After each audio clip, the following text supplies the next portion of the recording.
Hey, what's going on, everybody? Welcome back to another YouTube interview or podcast if you're listening on Spotify. This is with Zakk Coulburn. He's one of our clients that worked with us about a year and a half ago. At the time, he was a fitness personal trainer, so he had some clients he was working with, and he's making decent money doing that. And he decided to invest into our help, and I helped just sort of lay the foundations, help him pick a niche, some of the mindset, the different mental elements of running a business, and just the core key habits of being a successful entrepreneur. We worked together for about, I think, like 2 or 3 months at the time. And fast forward about a year and a half later, he's picked a new niche, built an incredible offer, and he's scaled to now where he's doing about $40,000 to $50,000 a month in profit from what I know in his business, which is incredible. And so this is going to be a really valuable interview. Really some of the key takeaways that I have learned, because I always learn something from our clients that succeed, and I'm always making sure that I'm not just, self-proclaiming myself as the expert, but really learning from the people that succeed with us. And I think what I've learned from Zakk is to balance the forces in your life. And I know that sounds a little too esoteric, and people are here just like for the strategy, like how do you get meetings? How do you make sales? I understand. And we go into all of that inside of our high-level systems program. We'll literally just download all of it directly into your business, right? But what really matters and what sustains the growth is who you are as a person, the forces in your life, your relationships, your expectations for yourself, as well as, the natural push and pull forces of being an entrepreneur and learning how to relax into the role of a successful entrepreneur. So it's a really powerful interview. Watch it in full. Zakk's grown very quickly and with a lot of sustainability as well. He and I have had some pretty cool mastermind calls as of late. I was actually out in California visiting him just to take a peek behind the business and confirm that all these numbers are real, as well as just develop a relationship with them. So welcome aboard to the YouTube interview collection, Zakk Coulburn. Welcome to the channel. Zakk, what's up, brother? Welcome to the channel. What's going on, man? Stoked to be here. Yeah, it was a great weekend out in California just a couple of days ago, and it was good reconnecting after having worked with you forever ago and just seeing what's become of your business, the things you've changed. And you're just and I told you this before we started recording, but you're just like an exemplary, if that's the right word, example of like one offer, one niche, one sales processes, which is what we talk about all the time for our clients, for the people that watch our content, for the people that are in our programs, just make it extremely simple. And it was cool because I actually got to see, like, I was hanging out with you at your pad, like seeing sales come in and just seeing like the proof of the concepts of what I talked about forever ago when we were working together. So I just want to open up the gates and talk about, what you've learned, the changes you've made, and even just being honest about, like who you've learned from, what you've garnered from who, and just, having a completely transparent interview about what's taking you from, because I remember you're like barely doing a couple grand a month to now you've got a multiple 5-figure monthly profit operation. And a lot of people, you put it on your story recently, you said it's easy to make it look like an overnight success, but in reality, like, you were posting daily fitness content for like 3 years. You were building momentum up till this. So I don't want people to get the idea that it came quick, but in reality, you've made some really smart moves this past year. So I just want to break those down in this interview. Yeah, dude, absolutely. Sweet. Well, one thing I'll say for sure before we go ahead and dive into this, the whole mentality of one offer, one sales process, and just sticking to one niche, it's so true and so true to everything else in life. Like, I read this book called Essentialism. I've also stacked it with The Slight Edge. Yep. I've also stacked it with The One Thing by Gary Keller.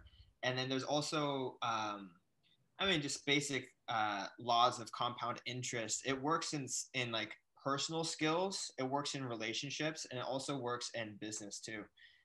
And so if you can just stick to one thing and just slowly get better at that one thing, that's really where you're going to make a lot of the money, is just by becoming the best at one thing. And that doesn't happen in 1 year's time. It happens over the course of 5 years, 10 years. And that's when you really start to have the authority to just clean up shop. And that's where business actually becomes easy. It's like when you have the authority of 5 to 10 years in that one area. Yep. So it's exactly it, dude.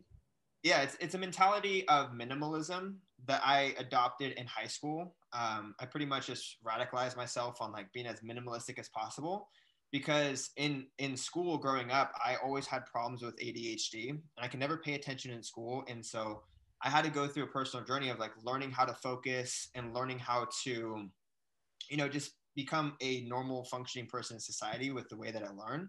Mm, And I learned very early on that I'm hyper obsessive, mm, like hyper obsessive, to where like I can't stop talking about something if it's on my mind.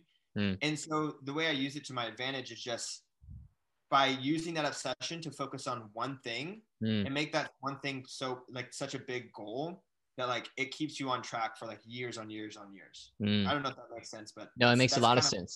It makes a lot of yeah. sense. And it's a trait. I think when I was out hanging out with you, we realized that we both, because I just so everybody knows, like I don't know what it was about Zakk's just energy. Like he's a previous client of mine. I've seen him like go on to just grow an incredible business. And we've just kind of stayed connected here and there. We've had like a call every few months, just like check in. I was like, hey, let me just come out to California and hang out with you and get to know you better. And when we were out there, I think we both realized that we both, when we were a kid, learned how to do magic tricks on YouTube. And like we both had like weird micro obsessions with little things. And I think it's just like an entrepreneur DNA where like you just pick something and you're just like, I'm not gonna stop until I'm just a master of this thing. And I'm curious, going from the revenue mark you were at when you were starting as a fitness coach to then helping other fitness coaches, which I believe is the best way, in my words, to summarize your niche. I know, whenever anybody else tries to summarize your niche, they don't always get it perfect, but that's what I see it to be. What the focus has been for you? Like, can you summarize the three things, the two things, the one thing? What do you think it is? Because I think it's easy for people to see it as a million moving parts, whereas in reality, like, dude, I spent the weekend with you. You're running this multiple 5-figure monthly profit business out of a beautiful apartment in Southern California or San Diego, California. And it's just simple. Like the sales are coming in, your sales are taking calls, keeping it simple. So what do you think the area of obsession or the areas of obsession are for you at this stage? And what have been the ones that have gotten you here? Yeah, it all comes down to one mission, is helping people on their journey. And the reason why I chose the entrepreneurial journey is because that's the journey that I embarked on when I was 12 years old. And it's the one that I struggled with. There's a saying that your mess becomes your message. And for me, and I'm going to put a shameless plug here. I'm currently working on a book talking about this journey in my own story. But a quick summary is like, I wasn't built for the traditional system that my parents expected of me. They wanted me to go to school. I struggled in school. They wanted me to go to college. I got, literally got removed from the school. Like they told me that I could not come. I would try to get jobs, never got promoted, always got fired. And so I was in a place where it's like, entrepreneurship is literally the only option that I have to survive. And I need to figure this out. But back then when I was starting to get involved in starting my business, I was broke. So I didn't have money to invest in coaches. And I didn't even know that coaching was a thing. Like I didn't even know that mentorship was really a thing. I was trying to figure it out. And all I was surrounded by was just negativity from my parents saying, oh, what about taxes? You need to have a college degree. Don't get tattoos on your face. You'll never get a real job, things like that. And so I felt very lost and confused. And I was very alone in my journey. And I don't want anybody to go through that. Right. So I really believe that my passion is entrepreneurship and helping people through that personal journey of success and being successful. But my first outlet for that was fitness coaching, because I had a passion for fitness coaching and I knew I could help people with fitness coaching. That became the first business that I actually started. But once I started seeing success in my business, I built my fitness coaching business up to 6 figures a year, which is great. But it really felt like a means to an end. Once I was actually making money, the fulfillment started to dwindle just a little bit. Helping people with their fitness was awesome, but I knew that there was much more left on the table. And then I realized that helping people on the same journey that led me to success is where my passion really lies. So, now my passion for, putting my message out in the world comes down to helping people identify where they are in their journey, helping them empower their decisions to let them know that, hey, you can actually be successful in your journey. And then showing them what it's like to be successful and like actually helping them achieve a level of success much higher than they would if they had just followed the traditional system. the reason why I chose fitness specifically is that's just where my background was from. I had built authority in the space. You know, I love fitness as my first passion, but, you know, helping people start their fitness business, sure, it's great. Like, I love that the fact that they get to help people with clients, but really where I get the fulfillment from is watching my students make money on their own and realize they don't need to follow the bullshit system. They don't need to follow the rules. I have a client right now who's literally in Hawaii right now. She's making more money on her trip than she spent on the trip. And for me, that's what I want to do. Right. That's cool. I love that, dude. So multiple 5-figure business, that's nice. That's icing on the cake. But really, like, I would be doing this if I was dead broke. And if this wasn't a business, I would still be helping people on this journey just because that's where my passion is.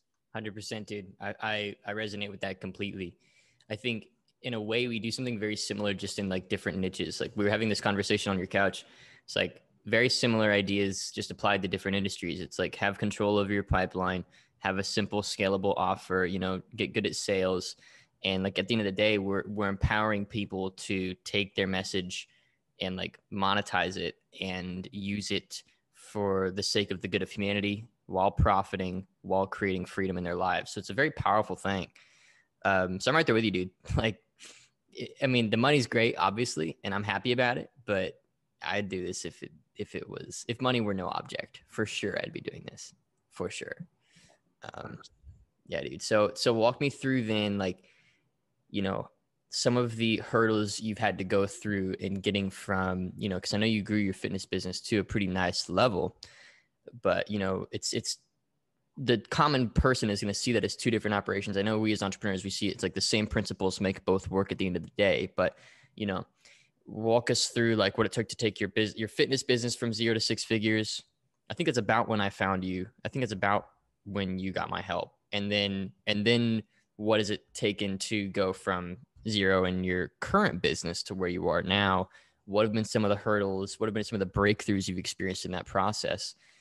Big loaded question, but if you can just reflect for a minute, like, what does that look like for you?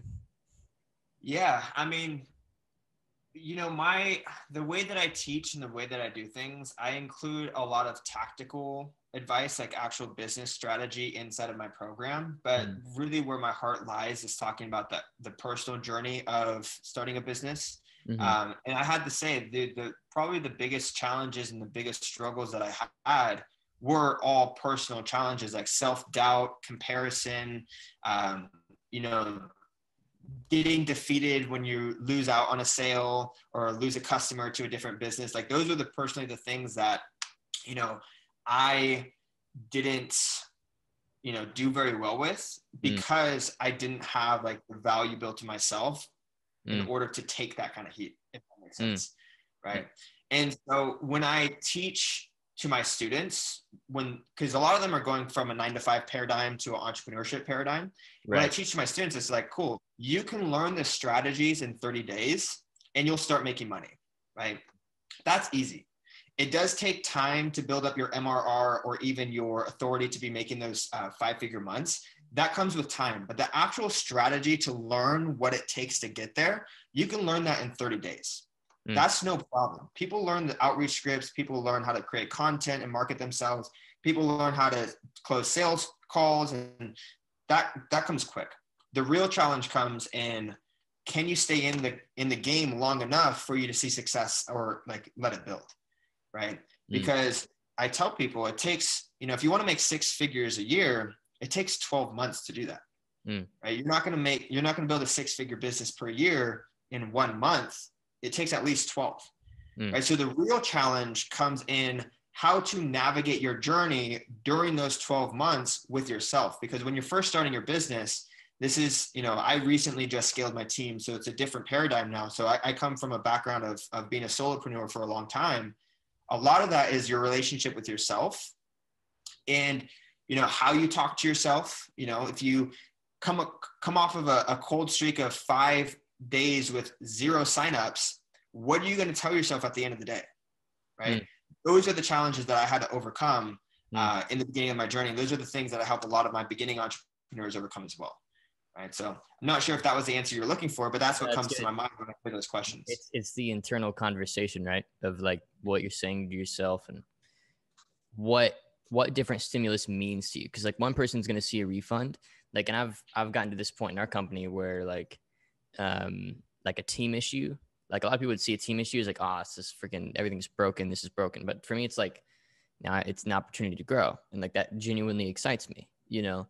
And it's cool that I'm at a point now where challenges excite me, right? Mm-hmm. So I think really what you're saying is it's a shift from, you know, getting discouraged by negative feedback to getting kind of excited to overcome it and playing with the sort of the inner game of tennis that goes on in your head, that back and forth of mood and desire and all these different forces at play, and getting to a point where you can sort of solidify and crystallize a mindset of, I'm grateful I get to do this. It's going to grow no matter what. Sort of that principle and manifestation of it's already done. Like it's already done. I've already achieved it. I just have to wait it out now. So I don't know, maybe that's kind of what you're talking about. Yeah, and this is a big lesson that I give to all of my students too, is like how important it is to detach your emotions from your business in the Yeah. day-to-day operation. Yeah. I tell them, in the beginning, I let them get excited. I let them go. They go, "Oh my God, my first sale! Like this is amazing!" Like, or the first 10K months, I let them get excited. Mm-hmm. But after a while, I tell them like, "Hey, you shouldn't get so excited about this because you are tying your happiness and your enjoyment to the success of your business." And what happens is when you have a tough week, that all comes crashing down. Yep. Right. So when I sign a new client, when I, get new cash in the bank, I do not allow myself to get happy about that. I remain emotionless. So that way my emotions, when it's tied to my business, are very stable across the board. And so that way, when my business has a dip, when we have a lull, I'm like, hey, that's just the way it is. Right. Yep. And when we get a win, when we sign a new client, I'm just like, cool. I'm excited to help this person, but I'm not going to attach my emotional state to the volatility of my business, because every single week it's different. Yeah, dude, it really is every single week is different. Yeah. So yeah, I think I was going to say, I think that's a big thing that a lot of beginning entrepreneurs need to learn. And then also entrepreneurs at the high level too. It's like, yeah, your emotions. Jeff Bezos says something like that. He's like, when the stock is up 40%, don't feel 40% smarter, because then when it's down 40%, you're going to feel 40% dumber. Right? It's like the same thing. It's like, just because how our business is behaving right now doesn't line up with exactly what we want it to, doesn't mean that we're dumb, or and vice versa. If it's going really well, it doesn't mean we're smart. It's like we are too binary with ourselves and our perception of our business, where if it's doing well, obviously we're successful. And because we're successful, we're going to keep succeeding. Or if it's doing poorly, obviously we're not good at business and it's going to continue not to succeed. But really, I keep in mind this idea of action and effect delays. Like what I did 6 months ago is kind of creating like what's happening right now. It's not really so much like right now is creating right now. It's like, this interview right now, and it's talking about business, and like it's going to send you some people, it's going to send us some people, it's going to, like, in the content we put out and the updates to your program, my program, investing in the relationships with my team, my clients, getting them better results, like just those daily actions. And I think the core principle to me is just being an abundant giver, giving to my clients, giving time, giving energy, giving time to my team, giving ideas, and making sure that they're happy they invested with us and that they can look back at the money they've spent and like, yep, that's definitely some of the best money I've spent on my business. And getting that reward, to me, that's what it's all about. So I think people will always overcomplicate it and make it about all these variables, when in reality, it's like, it's very simple. Look about a year out and then ask the people that are paying me right now, are they going to be happy a year from now? And will I be able to sell more of what I've got for sale right now because those people are happy and they're willing to show their face, they're willing to talk about us in public, they're willing to share what they've learned and help other people implement the same thing. And, that's, to me, that's the game. It's the game of genuinely being good at what you do, which a lot of entrepreneurs forget in light of KPIs and marketing and advertising and all these things. Yeah, no, I think that's a great point, man. And it comes down to just like, what is your mission at the bare bones? For me, like I mentioned earlier in this interview, it's just helping people on their journey, right? Yeah. And so if you can do that and then base your emotion on whether or not you're progressing on that mission, you're going to be in better hands, because at the end of the day, that's the one thing that you are in control of. Absolutely. Right? Absolutely, dude. Yeah. It's almost like I heard this phrase that the people who made the most money in the gold rush were the people selling shovels, right? Yeah. I've heard that before. Yeah. And at And first I was like, oh, that's kind of cheap. Shovel, sell it. But then I was like, well, hold up. Like, shovels are pretty important. Like, and if you buy the right shovel and you look back and you're like really happy that you got that shovel and it made you a lot of gold, then like, isn't the shovel seller like one of the most important people in that exchange? Like, they're by far one of the most important people in the gold rush, right? And so my job is to just have a really freaking good shovel that I'm like excited to give to people that I know they're going to go dig a lot of gold with. And I feel like you probably feel the same way. But so, dude, walk me through the next like year and a half, 2 years, 3 years. Like, I know it's hard to project even like 3 years out as an entrepreneur. Maybe it is for you, maybe it's not. I know for myself, I'm thinking maybe about a year and a half out at any given time. But what do you think things look like? Where do you want to grow to? What are the changes, if there's anything you're going to make? Just on a strategic level, on a product level, on a team level, whatever comes to mind, you know, what's going to get you to that 7-figure yearly mark? Because it's inevitably going to happen. And maybe it's just time, but I'm curious what your thought process is.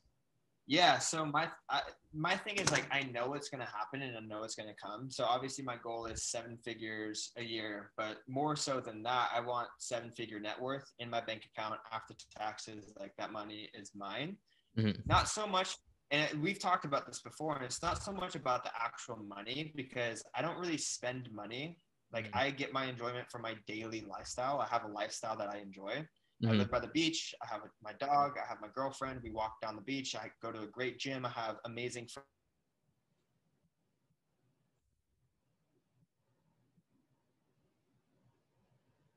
So important for me to reach this, millionaire status goal. And I've come to the conclusion that the reason is because I want to show people that it's possible, right? I want to sacrifice my own time, energy, and resources into achieving this goal, so that way I can inspire people like my little sister, or inspire my little brother, or inspire, the next generation of kids who are growing up, to show them that, like, look, you can achieve this and this is possible for anybody. Yeah, dude. Right? And so that's what really keeps me going about that goal. So, and also too, it helps my anxiety, because I always have to be doing something and progressing in some way and developing something, right? So even if I hit that 7-figure goal, even if it's, multiple 7 figures or $1 billion, I don't think I'd ever stop, just because there's always something more to be done. But in order to get there, right? So that's the goal. That's what I have envisioned. In order to get there, it really just comes down to more time. Like, it really just comes down to more time, helping more people, building more authority, spending enough time in the space to where everybody knows your name. Like, when you're at the point to where your competitors drop your name on a call, and, people have heard of you, and you're like a really like big authority in the space, that's at the point where you're going to be making, more than 7 figures a year, more than 7 figures, even a month too. And that comes with time, right? I know that I'm not going to get there in the next 30 days. It's going to be like the next 3 years. Yeah. Right. And in order to get there, you have to go back to what you preach all the time. You have to stick to one thing for a long enough period of time before, that kind of notoriety comes around in the marketplace. Yep.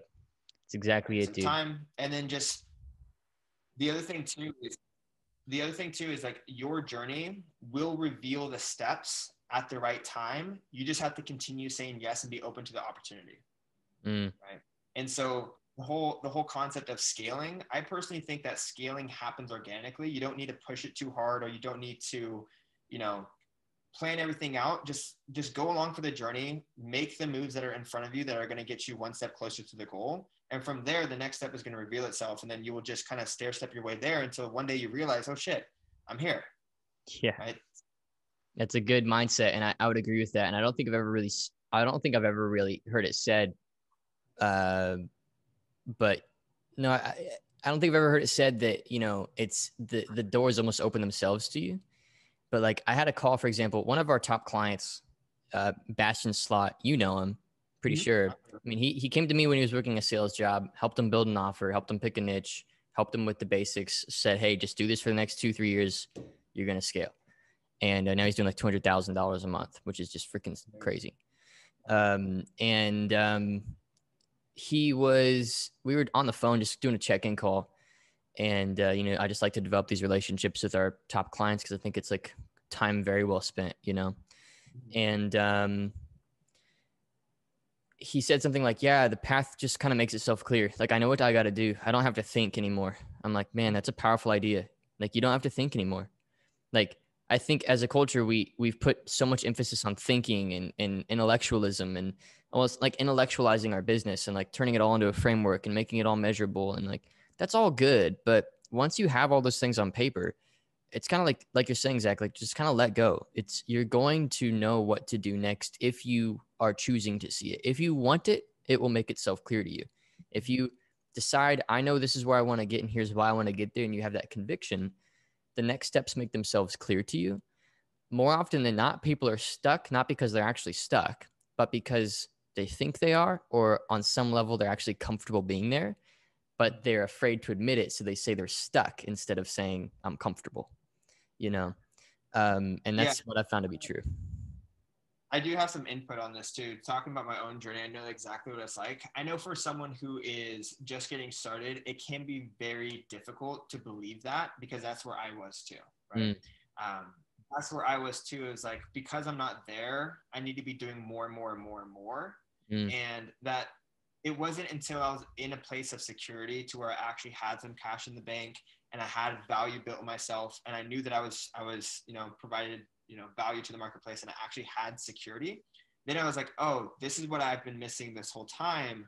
And, rushing the process back in the day really just it got me nowhere fast, essentially.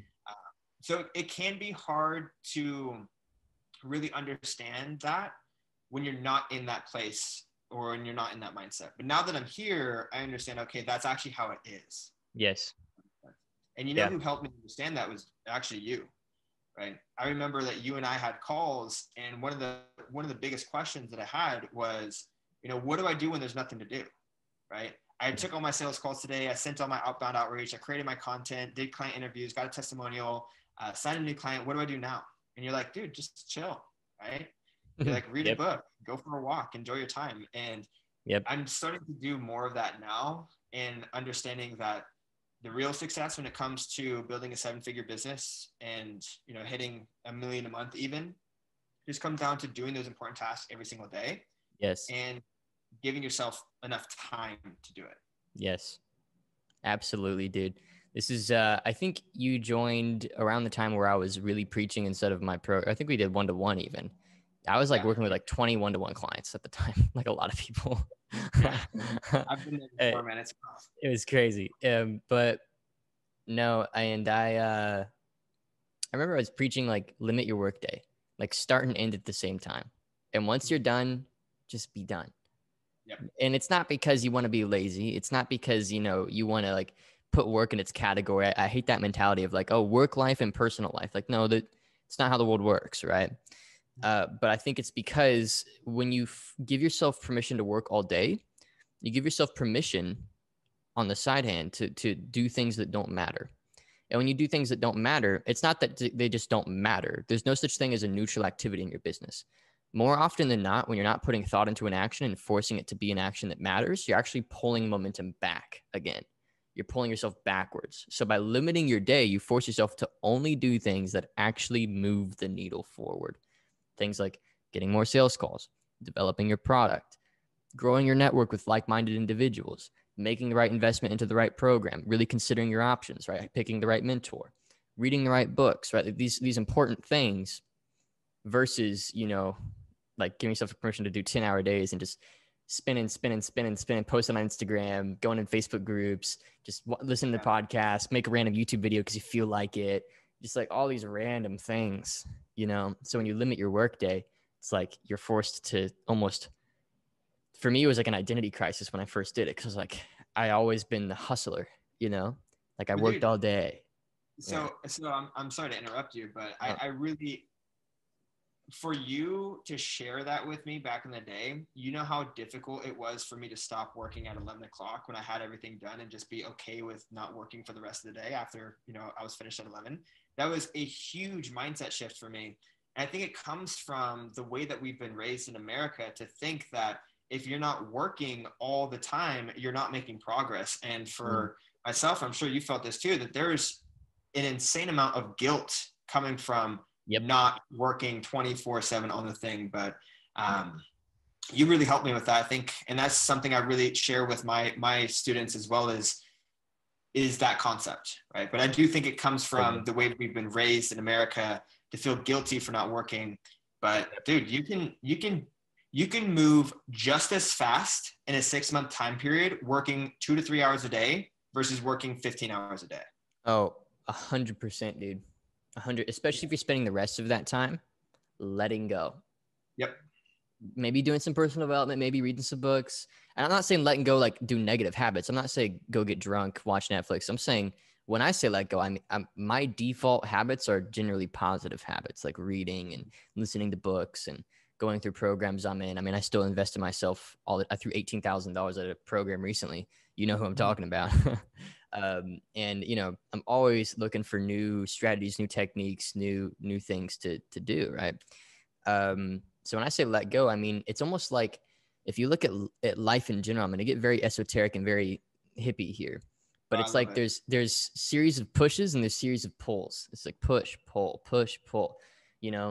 and it's like in relationships, there's that push and pull, and in romance, there's that push and pull of like the flirtatious, like first date, second date, like it's kind of playful. With life, it's the same thing. With business, it's the same thing. It's like you got to know when it's time to push, you got to know when it's time to pull. And when it's time to pull is when you've done as much pushing as you can do. And when it's time to push is when you've done as much pulling as you can do. And it's once you hit that wall, you go back in. Then you hit that wall, you pull back out. You hit that wall, you go back in. And it's just that dichotomy, that polarity. And so I think a lot of entrepreneurs, they're constantly pushing, and they feel themselves up against that wall. Like I've heard entrepreneurs literally say, I feel like I'm pushing against a wall that won't move. It's because you haven't pulled in forever.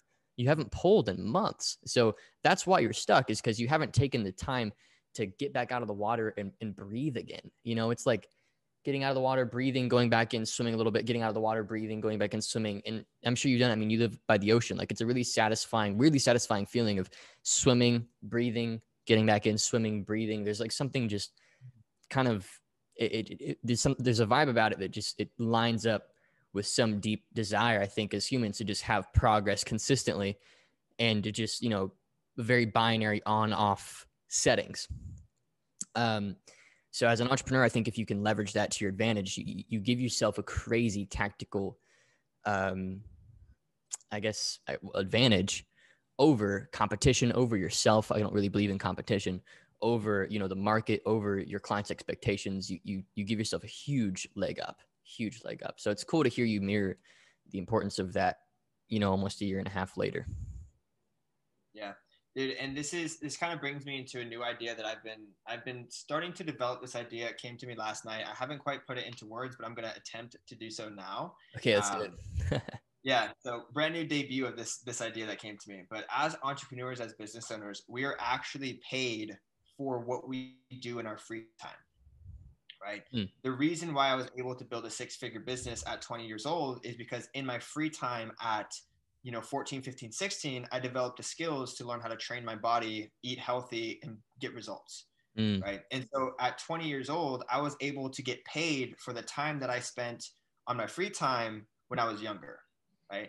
And then now, as a business consultant for personal trainers, I am now getting paid for the time that I spent on my free time when I was 20, 21, 22, 23, building my social media profiles, building my business, and also helping people with, training, right? And I think about a 9-to-5 worker. A 9-to-5 worker only has so many hours in the day to actually make progress. They might only have 3 hours a day, right? They get home at 5 o'clock, they go to bed at 8 o'clock. So that's 3 hours of the day to where they can progress. It's very limited time when you're trying to start something, brand new from scratch, because not only do you have to get the experience, but you also have to learn too, right? So a lot of that time is spent learning, reading books, listening to podcasts, taking courses, and then you get the experience after. So they only have a limited amount of time to be able to make progress. Whereas if they invested in you, they can shortcut that process and kind of just get what they need to know from your expertise to the paying you for the free time that you've spent developing those skills all the years prior. Right. And so where we start to kind of forget is that today we still need free time to develop those skills so that way we can help someone 6 months from now or a year from now. Right. So when I finish with work and I'm done and I know that my business is taking a step forward, I look at my free time and think, okay, in a year from now, someone is going to pay me for what I do in this free time. I might not get paid today, and this isn't going to move the needle forward in my business, but the way that I spend my time now, learning, listening to a new podcast, reading a new book, taking a new course, it might not feel productive in my business, but that's what people are actually paying me for because they don't have this free time to be able to invest into themselves like this, right? Wow. They might only have 3 hours a day, whereas I have 15 hours a day. So I need to put that into myself. Wow. Does that make sense? Right? No, it makes a lot of sense. I've never heard that said. And it's actually kind of convicting, actually. Like I'd never thought about that before, but I agree with you entirely because it's like, and it's weird because I've had seasons, excuse me, like, we've had 6-figure profit months, right? And if I look at not so much that it's a direct return where like every day what you do in your free time affects that day directly. I understand it's more of a long term, and the long term is what we should consider at every stage in our business, really. But if I look at our top months, my free time was spent differently. If I look at the months leading up to our top months, my free time was spent differently. It's like when I look at when I was struggling, it's because I had built almost like life debt or like expertise debt because I wasn't spending my free time properly. Mm-hmm. It's exactly it, dude. I hadn't thought about that before. It's almost like we're given this time, and if we're not using the time properly, we stack almost like opportunity debt and like self-image debt as well. Like if you're spending that time doing something just stupid, it's you're going to start to it's going to catch up with you. And developing yourself outside of your business, it's that pull so that when you push again, you're pushing properly. Yeah. Right. Yeah. And that's powerful stuff, dude. I hadn't really thought about that before. I really like that analogy, and I think I'm going to steal it. Go for it, man. Go for it. Yeah, it came to me last night. I don't remember what the inspiration was, but it just kind of like fit like a puzzle piece. I'm like, oh, that makes a lot of sense. You paid for what you do in your free time. Yeah, essentially, for me, what the message that I get was, don't feel guilty for having free time because that's what people are paying you for. People are paying you for you to have that free time so you can learn in ways that they can't. Right? So then you can give it back to them. I love that, dude. So don't feel guilty about having 15 free hours a day. Use that time for the greater good. Become a better person. Invest in yourself. Grow. Read. Listen. Stay humble. Continue to develop, your expertise, your skills, that the core skills that your clients really rely on, your decision making. Yeah, dude, that's good stuff. Well, with that, I think I'll wrap up. That was a pretty good way to end it. I think that's a really good nugget for me personally, and hopefully our audience appreciates that as well. I'll leave your Instagram down below. People can check you out, follow you along your journey. Is there any kind of final ideas you want to share, or does that feel like a good place to end for you? Anything that comes to mind for my audience? You know who I serve. Yeah. Yeah, nothing comes to mind, man. I just enjoy these conversations. I guess one thing I want to kind of put in perspective, because I think this is a very unique relationship that you and I had. First of all, let me back up here. One of the things I wanted to compliment you on is I remember when you and I worked together for about two months, one-on-one. 6 months went by and you and I hadn't touched base, and you reached out to me and said, hey, let's just hop on a call and catch up and see how you're doing. That little action right there went so far. Really stood out in my mind and really like made it clear, like, okay, Trey actually cares about his clients succeeding long-term. Because for you to reach out 6 months without, having really been in day-to-day contact, it meant a lot. So it was a big deal. But the relationship that you and I had, I think is very special because it really highlighted to me that a mentor can be more than just tactics and strategy. And you can get a lot of value from just learning more about yourself and how to operate day to day. Right? Yes, I dude. think I say this all the time. When you and I were working together, we really didn't even talk strategy or tactics. Right? Yeah.